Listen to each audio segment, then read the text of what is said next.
Hey, I'm Bailey Koger, and I am in the Survey of Instructional Technology course at Arkansas Tech University. And my presentation today is about the visual principles in educational video design.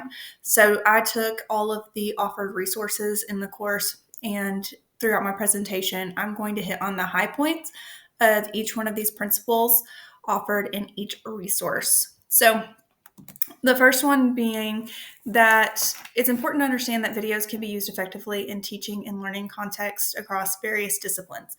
And the first resource offered was the visual impact of learning. The brain can process 36,000 images per hour. The eyes can absorb 30 million bits of information per second, and visuals increase learning retention, as well as the educator should incorporate visual support to solidify learning with posters, charts, videos, etc. So what this is saying is that by having visuals attached to learning, it can increase learning and help students to understand information better. The next resource was about using visuals in ESL lessons. So English as a second language students learn things easier with images. The resource offered that visuals are imperative for successful learning. So the more that they can attach words with pictures, the more that they're going to associate the meaning with that word. Next is that they need to stop to make sure that they understand face words. So checking in with students and establishing their context with that. And then third, they should practice in a fun and engaging manner. So as well as using visuals, that tactical learning can help to increase student knowledge as well and can increase retention. Okay, so visual learning, this resource offered that visuals hold more appeal, and approximately 65% of people are visual learners. That was something that I learned in this unit, was that 65% of people are visual learners. The image attached below is a diagram showing characteristics and learning tips for visual learners. I think that's something that all teachers could use to best use images or videos in their classroom environment in order to engage the learner the most and help to increase their learning.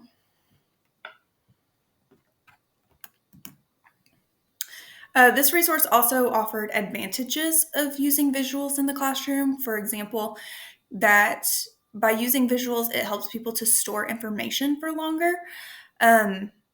This really rings true for me as a student because I feel as though I have a photographic memory in a lot of ways. And so visuals help me to give me something that I can reflect on in order to remember something. They also added that it makes communication quicker and simpler. Sometimes rather than using words, you can condense your message by using an image because it gets it across a lot quicker than simply just describing it with descriptive words. It also aids in better comprehension, so it increases understanding when students are learning. It can act as a stimulator for emotions. So when people see an image, it can oftentimes evoke an emotion that words don't necessarily convey. It drives motivations. So images can help to spark motivation in learning. And then it also explained how unsuitable visuals equal unhappy learners. This is something that I feel is very true in my classroom as an English teacher. They say that aesthetics doesn't matter, but I feel like it really does, because if students look at something and they're like, oh, that looks cool, then they're way more likely to engage with the material rather than presenting them with something very boring. Okay, design principles in educational videos.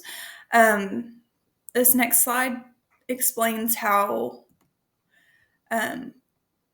what's considered when making educational videos, such as the multimedia principle. This is where images are more effective than words alone. The modality principle, limiting screen text and reinforcing words with appropriate images. Redundancy principle, it's the narration and graphics are taken into consideration, not saying the same thing over and over again. You don't necessarily need an image if you have the words, and vice versa. The coherence principle, this is where you cut out the clutter, things that you don't need in the slides or whatever thing you're displaying. The signaling principle shows the learner what to pay attention to. So if there's something that needs to be brought to the attention of the learner, then there should be a signal there. The spatial contiguity principle is the space between text and visuals on the screen. So if there's an image, then the text needs to be appropriately placed near it if it's in reference. The temporal contiguity principle keeps audio in sync while being shown. The segmenting principle controls the amount of things being shown. The image principle is relevant visuals, so making sure that things are connected and they're not just random. The voice principle, a human voice is more effective than a computer-generated voice. A lot of times if people hear a robot, then they're likely to not listen to the video. And then the personalization principle. Messages should be simple and casual. So not using educational terminology, however, using terminology that could be familiar to anybody watching. The next resource is visual learning benefits and tips. So one of the tips or benefits is that people process images 60,000 times faster than words. All that to say that if somebody sees an image, that they're more likely to take in the information quicker. It doesn't mean that they can learn 60,000 times more things if it's used with pictures, but it helps to increase that retention.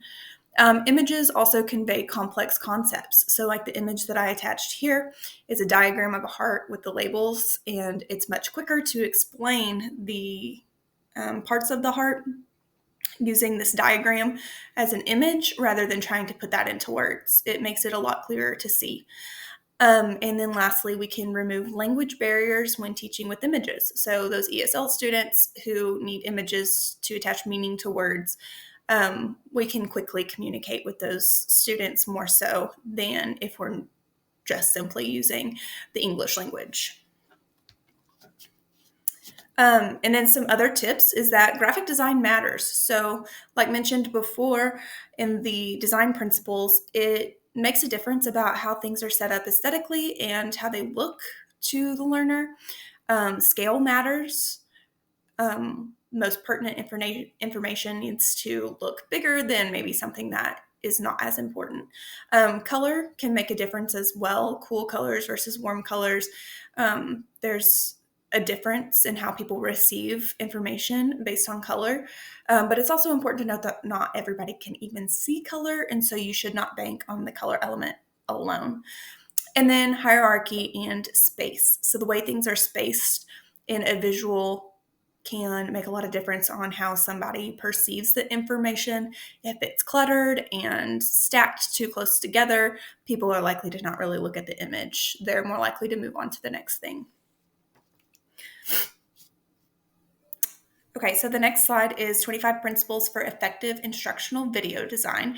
There are elements that go into this that are more than just clicking record and moving on. And the principles offered in this resource are divided into different categories. So the extraneous load minimization principles takes into account audio quality, coherence, seductive details like music, visual distraction, split attention such as temporal, spatial, competing sources, and then the attention guiding principle, redundancy effect, worked example effect, and animation type.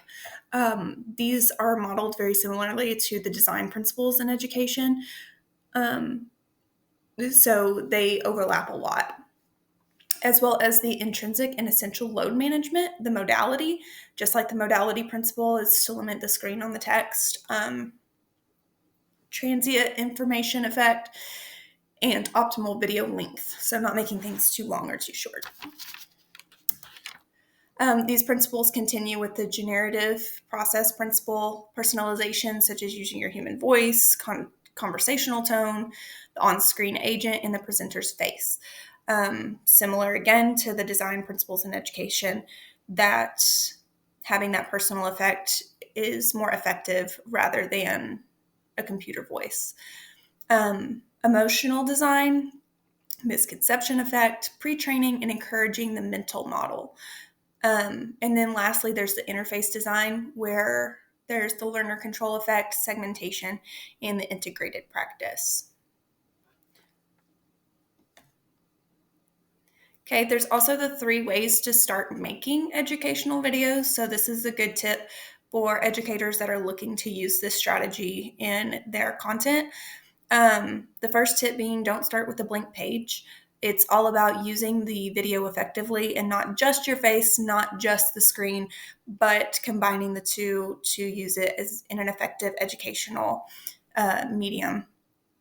Go after the ums and ers. So I catch myself doing this sometimes, but it's limiting the amount of time that you spend thinking out loud with ums. And see, I did it just now. There we go. And finally, it offers the suggestion to do some editing. So if there are those ums, the ers, the mistakes, then editing offers you the space to eliminate that. Also, when doing the videos, you need to think about purpose and audience. Who are you making the video for, and what are you making it for? And make sure that your video is relevant to that task. So 3 easy ways to start making educational videos is to use a visualizer. So a visualizer could be a document camera. It could be something like this Jamboard, something that makes it visual, where you can add images and words to a screen to share with the learner. Talk over a screen like I am right now. This offers that personalization that is described in the principles, and then also using a PowerPoint tool. So that would be as well. They'd explained how this would be the most simple way to put all the information in one space that you could easily go through and share with your learner. And these are the credits in my sources.